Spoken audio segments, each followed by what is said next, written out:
오늘은 루스트라라는 곳에서 일어났던 내용입니다. 사람들이 거의 모르고 있는 것 중에 하나가 우리들이 겪고 있는 문제의 근본 원인, 우리가 왜 어려움 속에 살아야 하는지를 모르고 있다라는 겁니다. 그래서 근본적 축복을 상실한 사람들의 모습을 성경은 어떻게 말하고 있느냐? 시편 90편 10절에 보면은 우리의 연수가 70이요 강건하면 80이라도 그 연수의 자랑은 수고와 슬픔뿐이요 신속히 가니 우리가 날아가는 것 같다, 이렇게 표현하고 있어요. 장수해서 80을 살았다 하자 이거죠. 그래도 그 80의 내용 중에 내용이 뭐냐? 수고와 슬픔뿐이라는 거예요. 근데 이거는 어떤 특별한 소수의 사람들이 한 말이 아닙니다. 이거는 모든 보편적인 사람들의 삶이 이렇다라는 거예요. 예수님도 이렇게 말합니다. 마태복음 11장 28절에서 수고하고 무거운 짐진 자들아, 이렇게 표현해요. 이거는 예루살렘에 있는 소수 몇 명을 두고 한 얘기가 아니에요. 어쩌면 이스라엘 전체요, 전 세계 모든 사람이 비슷하다는 거예요. 수고하고 무거운 짐 속에 살고 있다. 그러다 보니까 이런 삶에서 벗어나려고 하는 노력 중에 하나가 우상숭배입니다. 사람들이 왜 우상숭배하느냐? 행복해서 하는 사람은 없어요. 인생이 너무 답답하고 막막하니까, 너무 지금 고통스러우니까 여기서 빠져나올 수 있는 길이 뭐 없을까 하다가 하는 것이 우상숭배입니다. 에레미야서 2장 27절 28절에 보면 이런 표현이 있어요. 이런 말씀이 있습니다. 나무를 나의 아버지라, 돌을 향하여 나를 낳았다. 그렇게 하면서 환난을 당할 때에 구원받으려고 자신이 만든 신들에게 호소하지만 그들이 너를 도와주겠느냐? 사람들이요, 나무를 놓고 나의 아버지야. 그 아버지란 말이 뭐야? 나를 지켜주는 분이야. 돌을 보고 나의 어머니야. 어머니가 뭐야? 나를 낳은 분이란 말이지. 나의 어머니야. 그게 무슨 말이에요? 나의 인생의 보호를 나무에게, 돌에게 기대한다는 거예요. 심지어는 자신이 만든 신에게 호소한다는 거예요. 그렇다고 인생이 행복해지느냐? 아닙니다.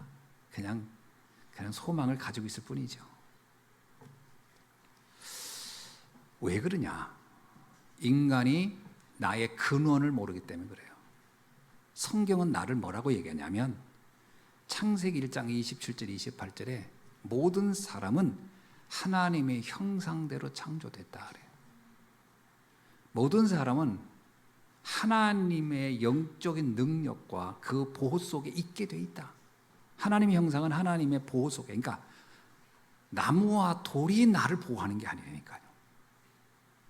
하나님이 나를 지키셔야 된다라는 거예요. 이걸 모르니까 우상숭배하는 겁니다. 인간은 하나님 외에 다른 것 속에서 행복을 얻을 수가 없고 얻어지지도 않습니다. 자, 오늘 본문은 우리에게 인간의 근원을 보게 하는 중요한 의미를 담고 있는 말씀이에요. 오늘 본문을 보면 어디서 많이 본 이야기 같죠? 내용이 되게 유사한 게 사도행전에 또 나왔어요. 그게 바로 사도행전 3장에 성전 미문의 안진뱅이가 치유된 이야기예요. 그리고 오늘 이 본문 루스트라에서 안진뱅이가 치유된 이야기가 굉장히 비슷합니다. 두 개가. 근데 여기 보면은 우리가 깨달을 수 있는 게 뭐죠? 오늘 그 14장 8절에서 9절을 읽어보면 이런 얘기가 나와요. 8절을 읽어볼게요. 루스드라에 발을 쓰지 못하는 한 사람이 앉아 있는데 나면서 걷지 못하게 되어 걸어본 적이 없는지라. 나면서부터 한 번도 걸어본 적이 없다. 어떤 상태죠? 불치병이죠. 그리고 운명입니다. 한 번도 걸어본 적이 없다는 것은 가장 불행한 상태인 거죠. 그런데 이 사람이 어떻게 되었습니까? 놀라운 것은요, 9절에 그러니까 바울이 말하는 것을 듣거늘 그렇게 나와요. 바울이 말하는 걸 이 사람이 들었대요. 바울이 무슨 말을 했을까요? 그 바울이 한 말이 곧 7절에 나와요. 우리 7절 다 읽어볼까요? 시작. 거기서 복음을 전하니라. 바울이 루스드라에서 복음을 전했어요. 그걸 이 장애인이 들은 겁니다. 들었는데 바울이 그 사람을 자세히 보니까 그 다음에 9절에 바울이 주목하여 보니까 그 사람에게 뭐가 보였다고 그러죠? 구원받을 만한 믿음이 그에게 있는 것을 보았다. 우리가 사람들이 복음을 들을 때, 자, 내가 돈이 없어요. 그럼 복음을 들으면 무슨 생각하고 듣죠? 아, 이 복음이 내게 돈을 좀 벌게 해주려나? 질병 있는 사람이 복음 들으면 어떤 생각할까요? 아, 이 복음이 나를 치유해 줄까? 뭐 그런 생각하지 않겠어요? 사람들은 다 자기 입장에서 듣거든요.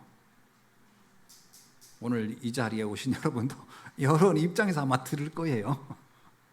근데 바울이 복음을 전했는데 이 나면서부터 한 번도 걸어보지 못한 사람은 어떻게 들었냐? 구원받을 만한 믿음을 가지었다는 거예요. 이게 바울이 보니까 그런 믿음이 있어. 그 얘기는 뭐예요?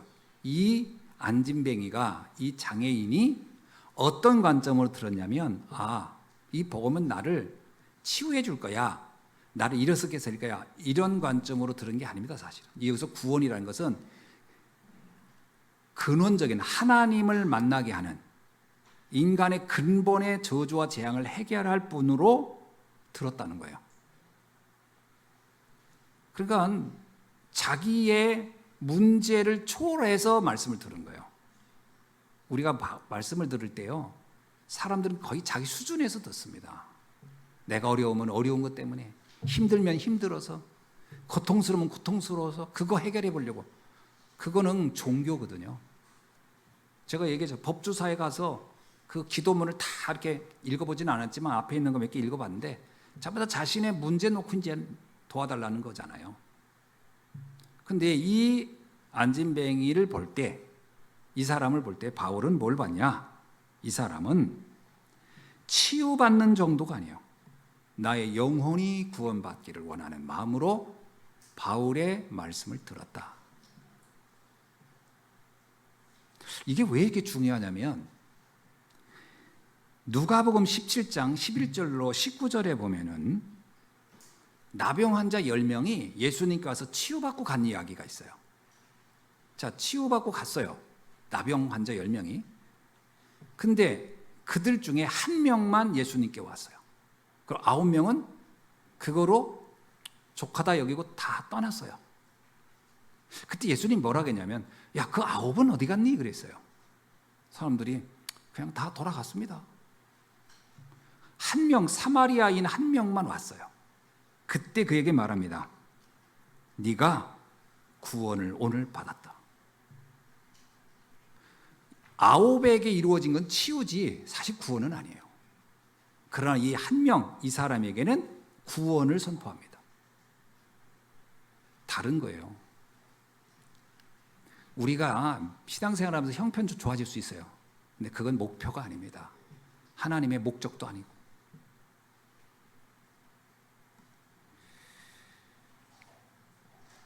예수님께서 누가복음 10장 17절로 20절에 보니까 제자들을 2명씩 현장에 보낸 이야기가 있어요. 가가지고 이들이 예수님의 이름으로 선포했더니 막 귀신들이 떠나가고 막 어마어마한 역사들이 막 일어나는 걸 보고 충격받고 와서 예수님께 보고합니다. 주님, 와, 엄청난 거 봤어요. 우리가 막 예수님의 이름으로 막 선포했더니 귀신이 떠나가고요. 막 어마어마한 일들이 일어납니다. 했더니 예수님이 그러잖아요. 그래, 그 당연한 거다. 너희들에겐 뱀과 전갈을 장악하고 그거를 무찌를 능력도 있다. 그런데 그 다음에 더 중요해요. 그런데 20절에서 이런 말입니다. 그런데 귀신들이 너에게 항복하는 것으로 기뻐하지 말고 어떤 그 표적이 나타나고 어떤지 현상, 증거가 나타난 것 그거로 기뻐하지 말고 너의 이름이 하늘에 기록된 것으로 기뻐하라. 네가 정말 예수 그리스도 안에서 영생 얻은 그거, 구원받은 그 감격과 축복으로 너는 기뻐해야 돼. 왜 그렇죠? 그 사람들은 또 다른 문제 또 시달릴 겁니다. 근본이 끝나야 돼요. 현상이 끝나서 되는 게 아니라니까. 여러분, 배 아픈 거 사라지면 머리 아프고, 머리 아픈 거 사라지면 손 아프고, 손 아픈 거 사라지면 다리 아프고 다 돌아가는 거예요. 그러니까 그거 하나 사라졌다고 끝난 게 아니라니까. 제가 나이가 이제 60 넘어가니까 이유 없이 아픈 데가 있더라고. 난 그래서 어른들이 얘기할 때 그냥 왜 이렇게 앉았다 일어날 때도 하는지 아이고 하는지 좀 알겠는 거예요. 그래서 이러면 안 되겠다. 운동해야 되겠다. 그래가지고 뭐 운동을 시작했는데 운동 했더니 그것도 힘들더라고요. 뭐든지 힘들어. 젊었을 때는 그냥 괜찮다 막 나이 먹어 살리는 게 힘들더라고. 이유 없이 돌아가면서 아파요. 인생은 이런저런 문제 걔 오게 돼 있어요. 근데 그거 하나 해결됐다고 난 이거로 좋게, 그거는 정말 숲을 못 보고 나무 한 그루 보는 거와 똑같은 거예요. 근원을 치유해야 돼요. 근원을. 정말 감사한 건 이 안진뱅이가요, 근원의 비밀을 알아들었다는 거예요. 그래서 10절에 보니까 큰 소리로 이르되 네 발로 바로 일어서라 하니 그 사람이 일어나 걷는지라. 놀라운 일들이 일어났습니다. 그러니까 이 치유나 이런 거는 그냥 하나님의 은혜로 이루어지는 겁니다. 되어도 좋고 안 돼도 상관없고. 여러분, 우리가 예수 믿고 구원받았는데 꼭 부자가 꼭 돼야 된다. 될 수도 있고 안 될 수도 있는 겁니다. 그게 우리의 목표가 아니에요. 바울은 다 가진 것도 스스로 내려놓고 전도자의 삶을 살았어요. 그래도 그는 늘 행복하다 그랬어요. 난 기쁘고 또한 기쁘다. 그렇죠? 꼭 뭘 가져야 행복하다? 그거는 이미 복음으로서 만족하지 않는 겁니다. 그럼 그게 사라지면 그때는 어떡할 거예요? 돈 벌 때는 예수 믿었다. 돈 사라지면 예수 포기할 겁니까? 치유되면 예수 믿다가 건강해지면 버릴 겁니까? 그게 내 신앙의 목표일까요? 그건 사실 아니잖아요. 그렇게 되면 성경을 이해 못할 겁니다. 읽다 보면.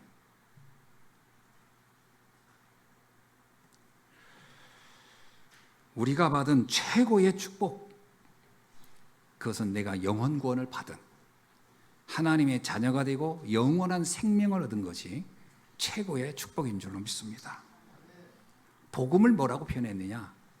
에베소서 2장 1절에 바울은 이렇게 얘기합니다. 허물과 죄로 죽었던 우리가 살아난 것이다. 아멘이죠? 여러분, 죽었다 살아난 것을 경험한 사람, 다른 게 거기에 비교되겠어요? 근데 죽었다 살아났는데, 그것도 한 번 살았다 또 죽는 게 아니라 영생을 얻었다. 영생. 그래서 예수님이 그러잖아요. 내가 이 땅에 온 것은 너에게 영생을 주려 함이라. 그래서 요한복음 3장 16절, 하나님이 세상을 이처럼 사랑하다 독생자를 주셨으니 이는 저를 믿는 자마다 멸망치 않고 영생을 얻게 하려 하심이라. 복음을 통하여 받은 최고의 축복은 영원한 생명을 얻은 겁니다. 왜 영생이 필요하죠? 성경을 자세히 보면 창세기 3장을 보세요. 창세기 2장에 예수님이 그래요. 아니, 하나님이 아담과 하와에게 선악과를 먹는 날은 네가 정령 죽으리라. 근데 아담과 하와가 선악과를 먹었어요. 근데 우리가 생각하는 그 죽음은 안 왔어요. 어떤 죽음? 육신의 죽음은 안 왔어요. 무슨 죽음이 왔죠? 영적 죽음이 왔어요. 인간은 원래 영적 존재예요. 육신도 있고 영도 있고 혼도 있습니다. 데살로니가 전서에 보면 우리는 영과 혼과 육으로 돼 있다 그러잖아요. 그래서 인간은 의식주가 있어야 살아요. 근데 그것만 가지고 행복하지 않아요. 지정의가 있어야 돼요. 지적인 욕구, 정서적인 안정, 그 다음에 의지적인 추구. 이게 또 인간이 되어질 때 인간은 행복. 근데 그것만 가지고 인간은 또 행복하지 않아요. 다 가졌는데 우리가 봐도 야, 저 사람은 없는 게 없는데 왜 저렇게 허무하게 허하지? 왜 이렇게 우울해하지? 인간은 영적 존재라 그래요. 그래서 칼빈이 이런 말을 했어요.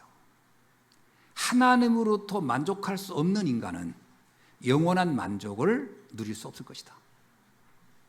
그러니까 하나님으로부터 주는 만족이 없다면 그는 영원한 만족을 알 수 없을 것이다.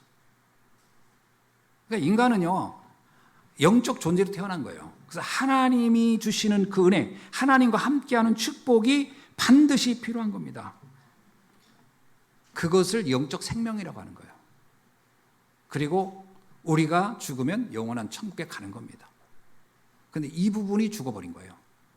그래서 마치 물고기가 물을 떠난 것처럼, 나무가 흙을 떠난 것처럼 하나님을 떠난 인간은 뭘 해도 근원적 행복이 올 수 없게 돼 있다는 거예요. 그래서 인간은 반드시 하나님을 만나야 됩니다. 물고기는 물로 들어가야 되고 나무는 땅속에 뿌리를 내려야 되는 것처럼 모든 인간은 하나님을 만나야 되는 거예요. 이것을 영생이라 하는 겁니다. 영적 생명이, 영원한 생명이 주어진 것이다. 그래서 우리가 신앙생활하면서 이 부분을 무관심하고 이 부분에 관심 없이 단지 육신적인 만족에만 추구해서 신앙생활한다? 그러면 정말 그걸 뭐 표현이 좀 그렇긴 한데 안고 없는 찐빵이라고 해야 돼요? 뭐라고 해야 됩니까? 생명 없는 나무예요. 그거 아무 쓸데기 없는. 네? 그러니까 이 생명을 가져야 되거든요. 그래서 신앙생활의 시작은 이런 것 때문에 할 수 있어요. 난 너무 남편이 나를 힘들게 해서 넌 신앙생활 해요. 그럴 수 있습니다. 저는 너무 요즘 힘들어서 어떻게 좀 위로 좀 받으려고요. 그게 시작일 수는 있어요. 그건 동기가 될 수는 있어요. 출발. 그러나 그것이 목적이거나 방향이 되면 안 돼요. 그래서 신앙생활은 동기를 바꿔야 돼요. 시작은 설사 그거로 시작했더라도 목표는 어디로 가야 된다? 영혼 구원으로 가야 됩니다. 하나님이 주는 영원한 축복을 누려야 돼요. 예수님이 그러잖아요. 나를 만나면 영원히 목마르지 않는 생수가 넘쳐나리라. 영원히 목마르지 않는 영적 생수가 내 안에서 넘쳐나야 되는 거예요. 그냥 물 한 잔 얻어 먹는 거로 만족해서는 안 된다. 자, 그런데 오늘 본문에 보면 어떻습니까? 루스트라 사람들은요, 이 안진뱅이가 일어나는 걸 보고 나서 충격을 먹었어요. 그리고 나서 어떻게 됐냐? 11절에 보니까 이렇게 나와요. 무리가 바울이 한 일을 보고 루가오니아 방언으로 소리질러 이르되 신들이 사람의 형상으로 우리 가운데 내려왔도다. 이 바울과 바나바를 신으로 여기기로 했습니다. 참 쉽네, 신으로 되게. 그래서 이 바나바와 바울이요, 갑자기 이제 신이 되어버린 거예요. 신이. 누구야? 루스트라 사람들에 의해서. 왜 루스트라 사람들은 바울을 신으로 섬기고 싶었던 걸까요? 이유는 간단해요. 자신들이 원하던 육신적인 문제를 해결해 줄 것이라고 봤기 때문에. 그죠? 영혼 구원에 관심이 있어서가 아니고요. 육신적 문제를 해결해 줄 사람으로 여겼기 때문에 그렇게 했던 거예요. 왜 인간은 늘 육신적인 것에 집착할까요? 이유가 있습니다. 하나님을 떠난 인간은 육신적인 것에만 집착하도록 돼 있어요. 창세기 3장 5절에 뭐라고 나옵니까? 너의 눈이 밝아져 하나님같이 되고, 그리고 뭐요? 탐스럽게 하고 먹음직스럽고 나를 막 풍요롭게 할 만한 다 육신적인 것에 대한 집착을 갖게 만들어버렸어요. 그래서 영적 세계가 약해질수록 사람은 육신적인 것에 집착하게 됩니다. 그래서 사단은 우리에게 영안을 어둡게 하고 육안을 밝게 만들어버렸어요. 그래서 창세기 3장 사건 이후로 모든 인간은 육안만 밝아요. 그래서 자꾸 남의 허물을 잘 봅니다. 예수님 그랬잖아요. 야, 내 눈에 있는 들보는 못 보면서 남의 눈에 있는 티끌은 하도 잘 찾는구나. 그렇습니다. 다른 사람이 실수 조금만 하면 잘 보입니다. 그게 왜? 육안이 밝아서 그래요. 육안이 밝아서. 웬만한 거 용서가 안 돼. 수용도 안 되고 초월도 안 돼요. 그냥 다 짚고 넘어가고 싶고. 왜 그냥 육안이 너무 밝은 거예요. 육안이. 그러니까 영적인 세계를 모르니까 육신적인 것만 충족되면 그것을 행복해요.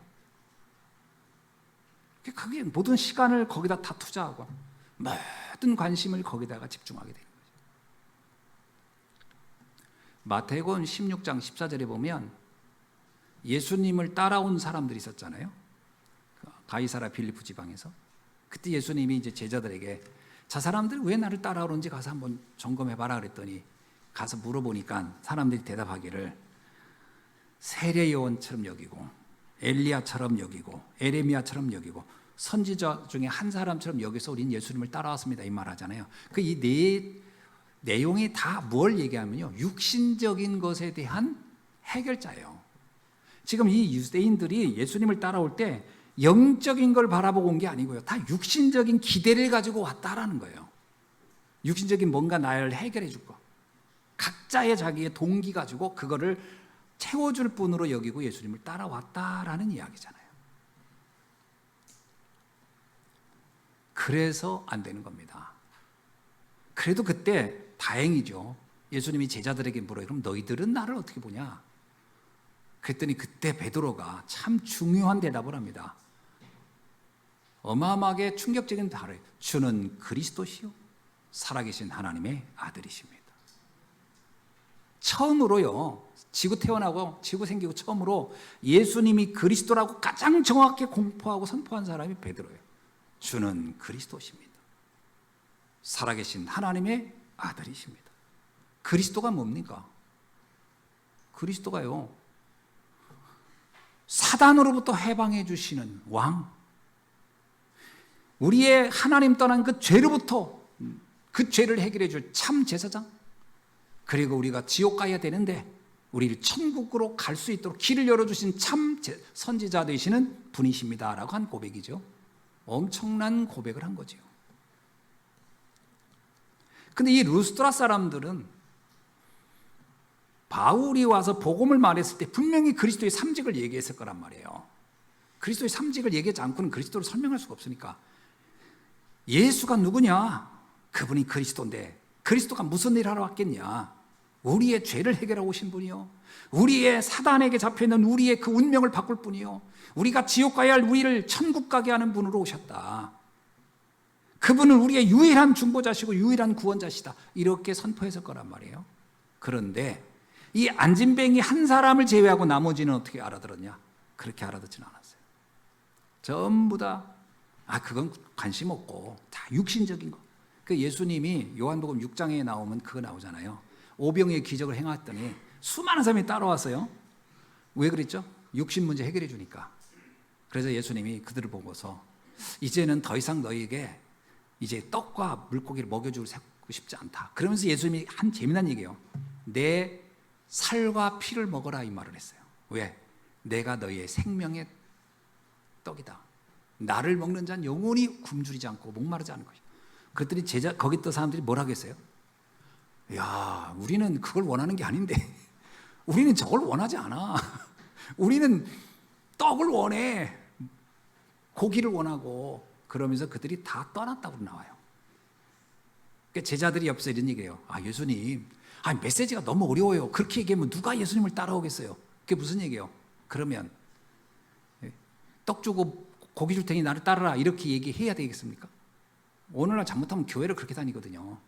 예수 믿고 좀 돈 좀 벌까? 예수 믿고 건강 좀 올까? 그러면은 사람은 모을 수 있어요. 근데 그 모은 사람이 무슨 의미가 있겠어요? 그렇게 해서 모아진들 무슨 의미가 있겠냐고. 예수님이 그래 사람들이 나를 따라? 그럼 계속 물고기 줄게. 계속 떡 만들어 줄게. 그래서 맨날 수천 명 끌고 다니면 무슨 의미가 있겠냐고. 거기에. 그러면서 예수님이 그러잖아요. 제자들에게 너희들도 떠나겠냐?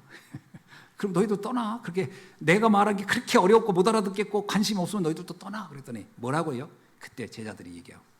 주여 생명의 말씀이 여기 있는데 우리가 어디로 가오리까? 그래도 제자들은 눈이 좀 떠서 생명의 말씀이 여기 있는데 우리가 어디로 가오리까? 영적인 세계를 그나마 제자들은 알아들었다는 얘기죠. 여러분 오늘 루스드라 사람들 어때요? 관심이 하나도 없어요. 영적인데 하나 관심이 없어요. 오로지 육신적인 걸 위해서 오는 거예요 지금. 그러니까 바울과 바나바가 안진뱅이 치유하고 나니까 와 드디어 우리 인생 문제 해결해 줄 사람이 왔구나. 당신이 신이다 이러고서 막 제사 지내고 난리 난 거 막 소 끌고 오고 화관을 갖고 왔다. 꽃으로 장식한 소를 끌고 온 거예요. 사실은 이제 막 제단에다가 이제 바치겠다고. 여러분 원래 제우스 제단에다 바칠 때 보편적인 거는 그냥 양이니 이런 거 작은 거 바치는데 가장 큰 신한테는 소를 바친다고 그랬거든. 그러니까 이 바울과 바나바를 가장 큰 신으로 여긴 거예요. 소 끌고 왔으니까.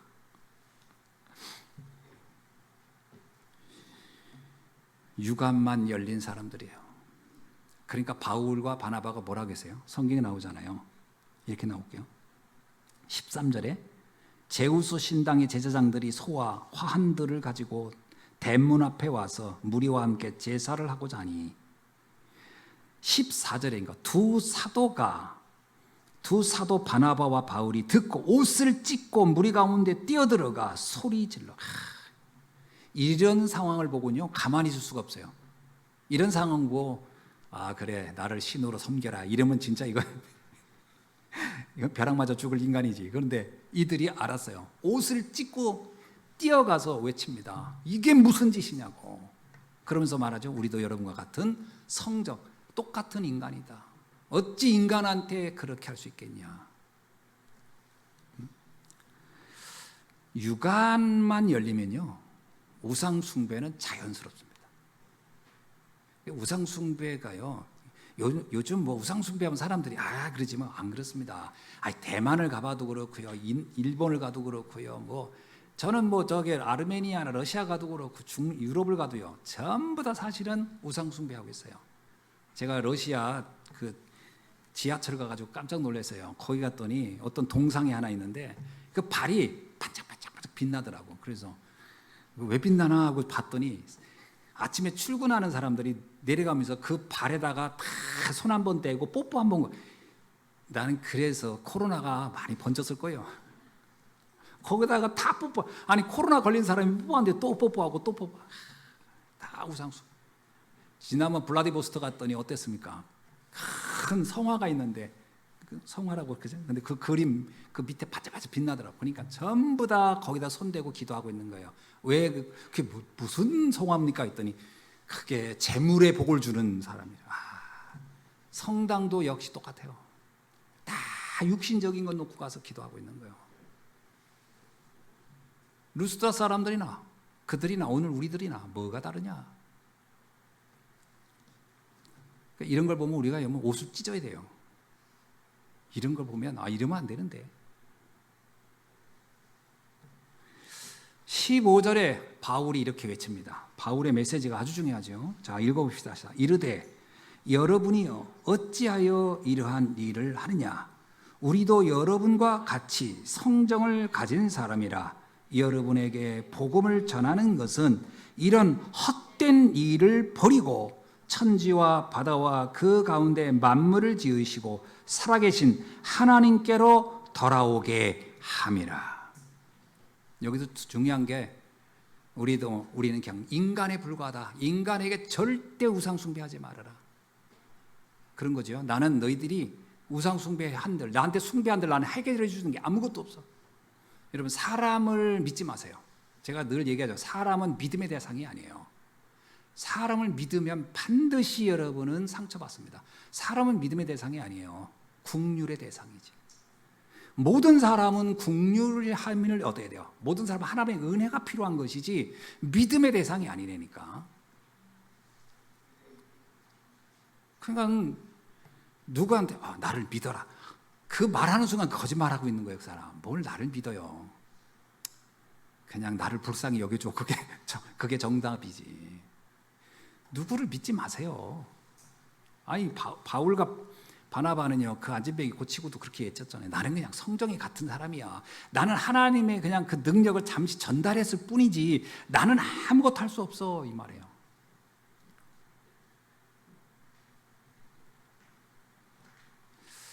두 번째 중요한 얘기를 해요.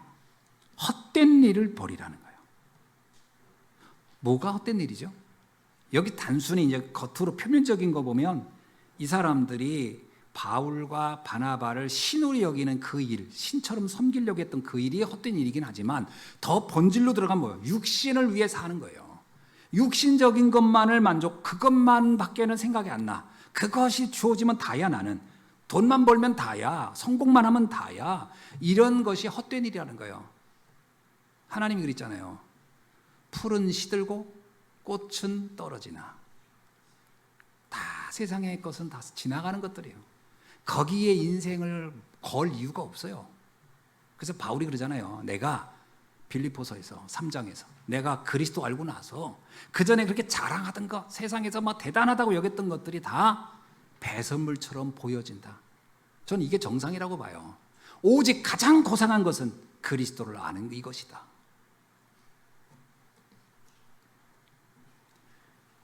우리는 영적인 가치, 구원에 대한 가치, 영혼 구원의 그 축복을 최고의 것으로 붙잡아야 할 줄로 믿습니다. 자, 그렇다면 여러분이 난 요즘 우울해요. 요즘 그렇게 저렇게 힘들어요. 할 이유가 없죠. 대개가 우울한 거, 슬픈 거, 어려운 거, 힘든 거를 물어보면 대부분은 물질적인 것 때문이 아닙니까? 육신적인 것 때문이 아닙니까? 그게 문제가 안 된다는 거 아니에요. 바울은 감옥에 있으면서 감옥 밖에 있는 사람들한테 얘기했어요. 여러분들은 행복하시고 행복하세요. 기쁘고 또한 기쁘세요. 왜? 나는 설사 감옥에 있어도 나는 너무 행복합니다. 했어요. 그게 뭐예요? 영적 세계의 비밀을 알았기 때문에. 이걸 알아야 모든 근원적 고통에서 빠져나오는 겁니다. 발견할 수 있기를 바랍니다. 그러면서 이런 얘기예요. 여러분은 하나님께 돌아오라. 이게 참 중요한 얘기예요. 하나님께 돌아오라. 어떻게 돌아갑니까? 돌아간단 말은 뭐예요? 똑같아요. 탕자가 다시 돌아왔잖아요. 그럼 탕자가 돌아갔다 와서 한 게 뭐예요? 아버지를 만난 거잖아요. 하나님을 만나야 된다는 거예요. 인간은 창세기 3장으로 다 하나님 떠났거든요. 영이 죽어가지고. 그래서 모든 인간은 하나님께 돌아와야 돼요. 그럼 어떻게 돌아옵니까? 착하게 살면 돌아오나요? 양심적으로 살면 돌아오나요? 선한 일을 많이 하면 돌아오나요? 아니죠. 성경에 어디에도 그렇게 해야 하나님께 돌아온다고는 안 써 있어요. 어떻게 돌아오느냐? 돌아오는 길은 딱 하나밖에 없어요. 요한복음 14장 6절에 기록되어 있어요. 우리 다 같이 읽어봅시다. 요한복음 14장 6절 시작. 예수께서 이르시되 내가 곧 길이요 진리요 생명이니 나로 말미암지 않고는 아버지께로 올 자가 없느니라. 아멘이죠? 예. 어떻게 하나님께 돌아갈 수 있습니까? 돌아가는 길은 하나요. 원A요. 하나의 길이에요. 어떤 길이죠? 예수 그리스도를 통하여. 그래서 성경 디모데전서 2장 5절 바울은 이렇게 얘기합니다. 그리스도는 하나님과 사람 사이의 유일한 중보자라. 유일한 중보자예요. 하나님께 돌아오면 인생 모든 문제는 끝나는 겁니다. 요셉이 형들에게 미움을 받고 애굽으로 노예로 팔려갑니다. 그리고 또 보디발 집에서 또 고통당하다가 여러 가지 어려움이 있었죠. 그리고 또 감옥에 누명 쓰고 들어갑니다. 그런데 이 과정에서 요셉이 무너지지 않은 정도가 아니라 요셉이 결국은 이 모든 환경을 정복하고 승리했던 비밀이 하나 있어요. 그게 뭐냐? 하나님과 함께였어요. 보디발도 이렇게 합니다. 야, 여호와의 신의 이렇게 감동된 자를 내가 본 적이 없다. 보디발이 자기가 노예를 보고 감동을 해요. 또 바로 왕이 보고입니다. 야, 여호와의 신과 함께하는 자를 내가 일찍이 본 적이 없다. 그거 뭐예요? 바로 왕도 그것에 감동을 한 거야. 요셉은 그 힘으로 모든 걸 다 정복할 수 있었어요. 최악의 환경이지만 그 환경을 최고의 축복으로 누린 사람이 요셉이었다. 비밀은 하나예요. 임마누엘입니다. 하나님과 함께. 그러니까 지금 바울과 바나바가 이 말하는 거예요. 여러분, 분명히 이 사람들이요, 바울이 루스드라를 떠나고 나면 또 다른 누군가를 붙잡고 또 다른 무슨 대상을 붙잡고 또 육신적인 걸 놓고 빌 거란 말이에요. 왜? 인생 문제는 해결된 게 아니니까. 또 우상 숭배할 거란 말이에요. 지금 바울한테만 하지 않았을 뿐이지. 해결되겠냐고요. 해결해야 돼요. 길은 딱 하나요. 하나님을 만나야 돼요. 그 얘기를 하는 거예요. 진정으로 예수를 그리스도로 믿고 구원받아서 하나님과 함께하는 삶이 시작되라. 그래야 여러분의 인생의 모든 문제는 끝나는 것이다. 그래서 하나님의 소원이 뭐겠어요? 하나님의 소원은요, 요한복음 6장 40절에 이렇게 말씀하고 있어요. 내 아버지의 뜻은 아들을 보고 믿는 자마다 영생을 얻는 이것이니 마지막 날에 내가 이를 다시 살리리라. 그렇습니다. 하나님의 절대 소원은요, 모든 사람이 예수를 그리스도로 믿고 구원을 받는 것입니다. 그리고 영생을 얻는 것이에요. 이게 하나님의 절대 소원이에요. 그래서 영혼 구원은 하나님의 최우선이고 최고의 소원이요 계획이다. 그렇다면 우리가 복음을 전해주는 것보다 귀한 게 있겠냐? 저는 없다고 봅니다. 영혼 구원을 하는 일에 쓰임받는 것보다 가치 있는 일은 없고, 그거보다 고상한 일은 없고, 그거보다 축복된 일은 없다. 그래서 우리는 늘 이런 얘기하죠. 복음보다 중요한 건 없고 전도보다 시급한 건 없다. 시급합니다. 복음 전해야 돼요. 그래서 바울이 이런 얘기입니다. 세상의 모든 피조물들은 하나님의 아들들이 나타나기를 고대한, 하나님의 아들 하면 예수 그리스도지만 아들들은 성도들을 얘기하는 거예요. 그들이 나타나기를 고대하고 있다. 왜요? 와서 우리에게 허망한 인생에서 빠져나올 길을 찾고 있기 때문이다. 복음 전해줘야 됩니다. 자, 말씀 맺습니다. 오늘 말씀은 세 가지로 제가 좀 정리해서 설명드리면, 첫째는 뭐냐? 예수 그리스도만 우리의 운명을 바꿀 수 있다. 아멘이죠? 예, 이 안진뱅이가 운명을 바꾼 것처럼 예수 그리스도 외에는 다른 길로는 운명 바꿀 길이 없다라는 거예요. 두 번째는 뭐죠? 사단의 속임수에서 빠져나와야 돼요. 사단은 끊임없이 우리에게 육신적인 것으로 유혹합니다. 그게 다라고 자꾸 얘기해요. 성도들도 그것 때문에 무너집니다. 그것 때문에 낙심하고, 그것 때문에 실망하고, 그것 때문에 시험 들고. 이게 사단의 유혹이에요. 이거예요. 사단이 예수님 처음 유혹할 때 뭐로 했어요? 육신적인 거로 했어요. 이 돌로 떡을 만들어 먹어라. 육신적인 거예요, 결국. 오늘 우리에게도 그거 육신 할 거예요. 야, 신앙생활 이 시간 하는 게 뭐가 중요해? 에? 떡 만들어 먹어야지. 떡 구하러 다녀야지. 그렇게 유혹 안 하겠어요? 그게 다라고 생각한다니까, 자꾸 육신적으로. 그래서 예수님도 말해요. 너는 무엇을 먹고 마시고 입을까? 여기에 너무 집착하지 말라. 그건 다 불신자들 하는 거다. 복음 모르는 사람들이 원하는 거야. 너희는 먼저 그의 나라와 의를 구하라. 그리하면 이 모든 것이 더하여 주리라. 우리는 나도 모르게 속고 있어요. 이유야 그럴듯하지. 이게 아니면 안 돼서요. 복음을 위해서 그냥 굶어보세요. 하나님이 어떻게 하는지. 죽게 할까요? 죽으면 순교자 되는 거고, 안 죽으면 증인이 될 겁니다. 세 번째입니다. 세계복음화는 하나님이 가장 원하는 거다. 잊지 마세요. 세계복음화 하나님이 가장 원하는 거다. 그런데 이 세계복음화가요, 그냥 나 세계복음화하지, 세계복음화하지 그러면 뭐 들을 땐 그럴듯해 보이지만, 그게 그럼 구체적으로 어떻게 할 건데? 라고 하면 구체적인 강론이 있어야 되잖아요. 세계복음화하기 위해서 우리가 지금 하고 있는 방향이 있어요. 그게 뭐냐? 세 가지 뜰이에요. 다민족 시대 준비하라는 거예요. 지금 우리나라가 다민족 시대입니다. 수많은 사람이 들어오고 있어요. 제가 어제도 날씨 엄청 좋아가지고 여기 바깥에서 앉아가지고 그냥 날씨가 너무 좋더라고요. 그래서 말씀 준비하다가 이렇게 또 요 밖에 벤치에 가만히 앉아 있는데 사람들이 많이 지나다녀요. 근데 요즘은요, 내가 못 알아듣는 말을 하는 사람들이 엄청 많아요. 이게 베트남 사람인지 태국 사람인지 말레이시아 사람인지 잘 모르겠더라고요. 얼굴 이렇게 보면서 저 사람이 어느 나라 사람일까 굉장히 많습니다. 그래서 그 사람들이 어디 가나 했더니 이 옆에 우리 원룸을 들어가는 사람 엄청 많고요. 주변에 지금 다민족이 어마어마하게 와 있어요. 저기 둔포 이런 데는요, 초등학교에 다민족이 80%, 한국인 아이들이 20%라고 그러죠. 다민족 시대가 도래했어요. 준비해서 그들을 훈련시켜서 파송해야 돼요. 파송해야 돼요. 전 세계로. 두 번째, 마음과 영혼에 병든 사람 너무 많아요. 지금 누가 그러더라고요.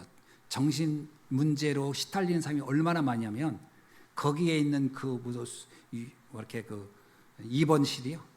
항시 10,000원이래요. 그냥 대기래 대기. 그만큼 많은 사람이 영적 문제에 시달리고 있어요. 특히 좀 배운 사람일수록 더 그렇습니다. 공허하거든요. 허무하거든요. 우울하거든. 그들 답줘서 세계복음하는 전도자로 사명자로 세워야 돼요. 이게 세계복음하는 길입니다. 세 번째, 우리 후대들. 후대들 아무 생각 없이 살아요. 오로지 의식주가 전부인 줄 알고 살고 있어요. 그들에게 영적 세계 알려주고 그 영적 세계 자부심, 자존심, 자긍심 가져서 세계 살리는 전도자로, 시대 재앙박을 전도자로 만들어서 보내는 겁니다. 그게 우리가 해야 할 세계복음화의 방법이다. 이제 그걸 사람들이 잘 모르고 있잖아요. 그래서 그거를 금토일 시대에 집중해서 아이들에게 그걸 가르쳐 주자. 그래서 금요일은 치유의 축제 날로, 토요일은 렘넌트 키우는, 우리 후대 키우는 최고의 날로, 그리고 주일은 예배를 통해서. 이게 우리가 해야 할 전 사명이라고 봅니다. 이게 우리 인생의 망대로, 여정으로, 이정표로 남기를 주의 이름으로 축원합니다. 기도하겠습니다. 하나님 감사합니다. 오늘 주신 말씀 붙잡고 우리가 진정으로 가장 가치 있는 삶이 무엇인지, 가장 중요한 것이 무엇인지 알게 하시니 너무나도 감사합니다. 모든 사람들이 하나님께 돌아가야 할 이유가 있음을 알게 하시고 그 비밀인 그리스도를 알게 하신 주님, 오늘 이 말씀을 통하여 진정한 축복자의 길을, 가치 있는 삶을 살다 갈 수 있는 여정을 갖게 하여 주옵소서. 살아계신 주 예수 그리스도 이름으로 기도하옵나이다. 아멘.